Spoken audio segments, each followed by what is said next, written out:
Hi there, welcome to this week's masterclass. My name is Dr. Julius Oluwasegun Aroba.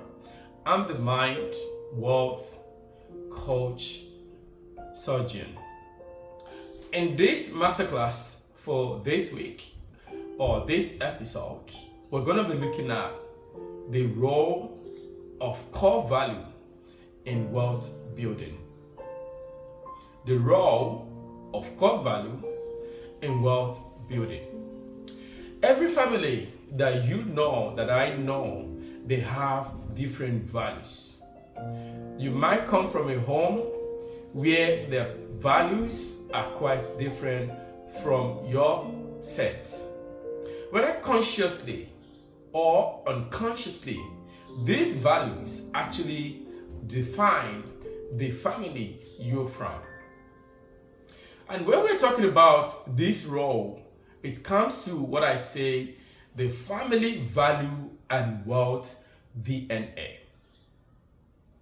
Technically, I'm saying this particular masterclass is for values, family values, and wealth DNA. Wealth is not only about the amount of money you have, it is about your mindset, habits, the values that shapes how you approach finances. I'm going to take it again. That wealth is not about the amount of money you amass from different avenues, but it's about what you have in your mind. And it's about the habits, how you carry yourself, and how you behave to it, and how you comport with it, and what kind of characteristics that makes you become someone or an ambassador from that family.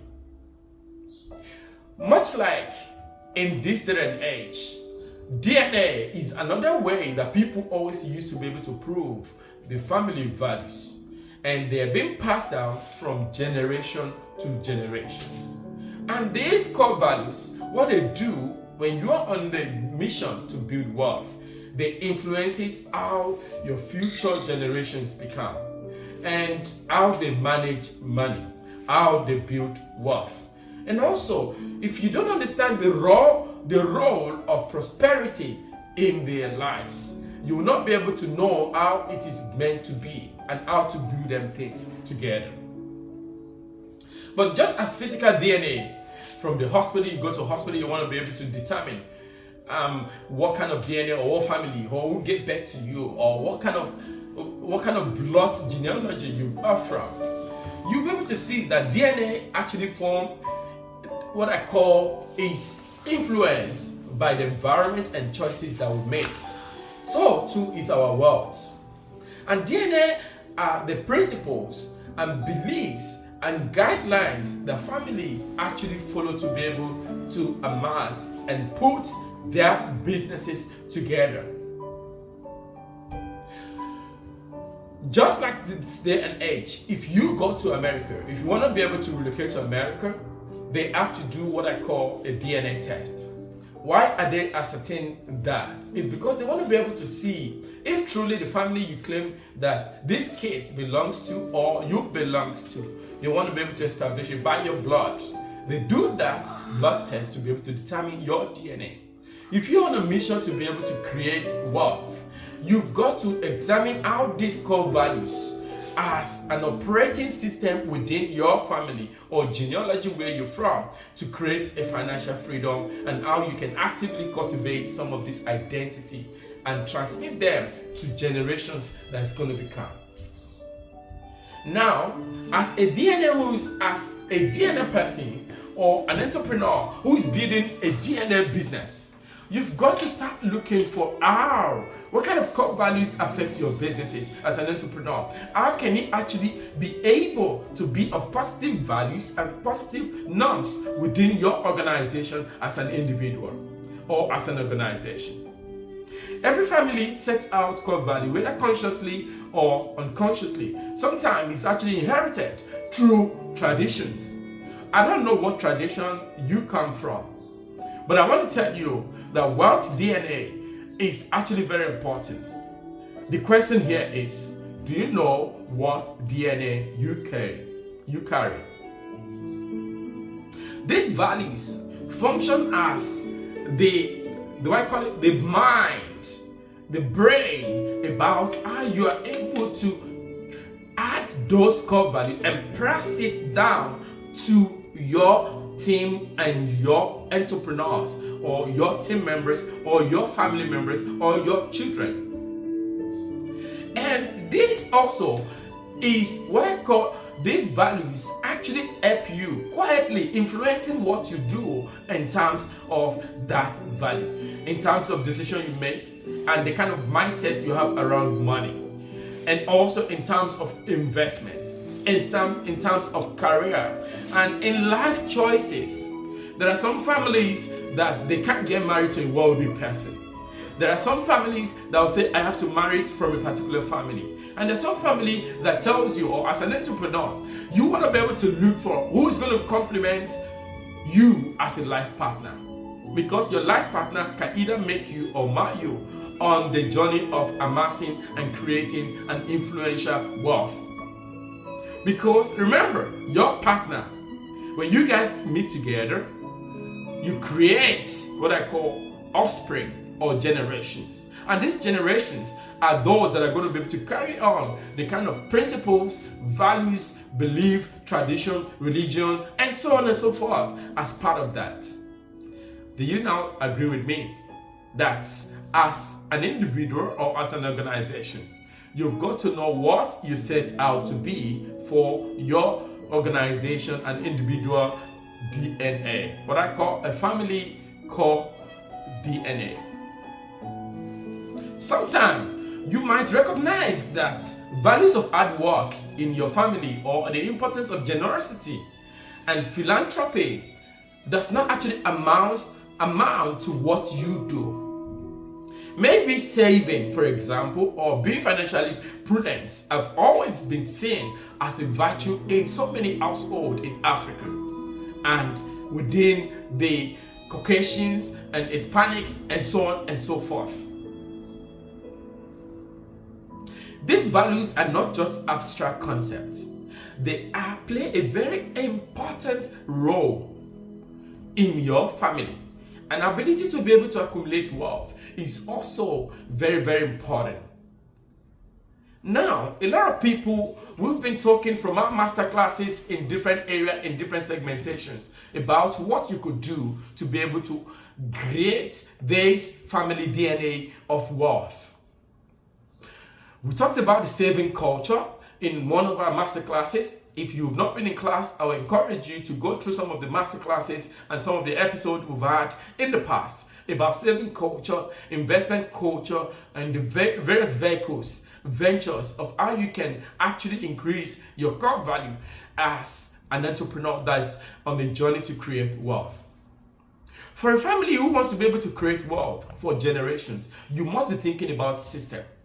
Because these values must be passed from one generation. This system must be able to be passed and must be agile in nature from one generation to the other. The lesson of waiting for the right opportunity, it might not be. That opportunity you are looking for will never come when you are not prepared for it. It comes when you are unprepared. And this is why, as a family, as an entrepreneur who is actually on the journey of having a mindset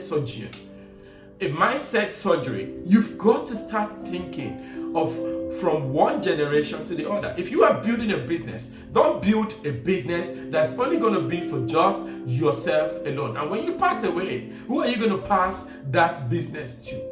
That is when you start thinking about generational wealth. And this generational wealth comes with core values and skills. And it comes with advices. It comes with mindset. That's why you see that in a culture, the Jewish culture, what they do is that whenever they actually doing something within the family, all the kids come together and they be able to learn those core values, and they pass those core values to their kids that they can be able to take over. For example, look at the Hispanic or the Indian, for example, or the Latin Americans or Latinos. When they're actually building a business, they build it as a family. But the family, if you come to look at that of the African descendants, they don't think about generational wealth. Only few, the likes of Dangote, the richest man in Africa, always think about partnership, collaboration, bringing the kids and family into the business. Before he actually started going on this journey, he learned from his uncle, Dantata's family, because he's also from that family, and he was able to create a long-lasting businesses. And now when you see what they're creating as an household name, Dangote Sugar, Dangote Cement, Dangote Automobile, Dangote Refinery, and so on and so forth. Different products is an alias of Dangote. Now, when you see what we have today, you will see Chinedu and Sons, or you see and this one, PTY Ltd, or you will see maybe Jane and Jack, or you see Atterford, for example.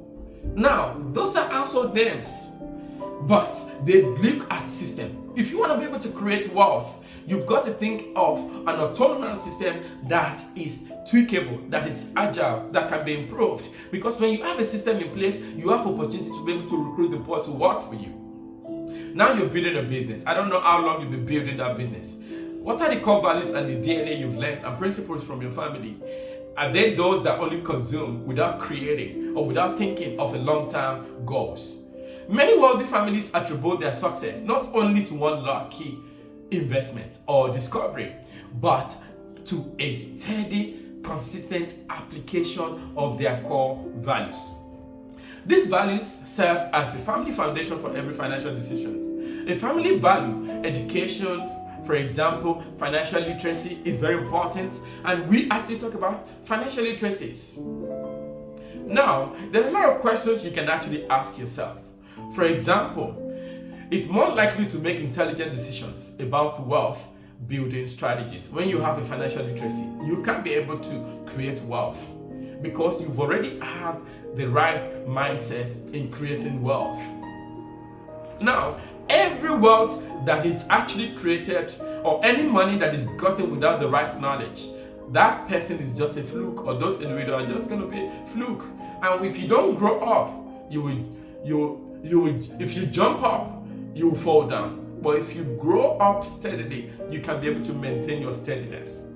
And your family that are coming behind you can actually build it like that. Another example in the world today, if you look at the Bill Gates Foundations, or Belinda and Bill Gates, or you look at the Microsoft as a whole, they are family generation. These are businesses that have been able, that everybody in the world is either using their system to be able to amass some of this. But friends, you need to teach your family, your team member, your kids, your children about the skills for them to be able to know the secrets of that business so that they can be able to replicate it. Now, I don't know which family you're watching this from. I don't know what kind of business you're building. The system you're putting in place, are your family, are your kids, are those within your team members, are they actually learning those things? Now, look at Tim Cook, for example, or the founder of Apple products. When he was to pass on, another person actually took over the system. Imagine if you die tomorrow in that business, will that business be able to retain itself? Will it be able to continue? You've got to discover that a family that prioritizes risk management and long-term thinking will always likely make careful investment decisions and avoid reckless financial behavior, safeguarding their wealth for generations. Friends, I believe I've been able to let you know the importance about the core family DNA today. If you want to be able to build family values and wealth DNA, you've got to learn some of these things because they're very important. But I hope in this master class today, you've actually been able to learn something meaningful, and you'll be able to go back to your drawing board with your team, your family members, or your friends or colleagues that you're building a business that you have not been thinking about putting a system in place. You can be able to do something meaningful. Until I come your way again, my name is Dr. Julius Aroba, the Wealth Mind Surgeon. And I can't wait to see you again in our next masterclass. Stay blessed and God bless you.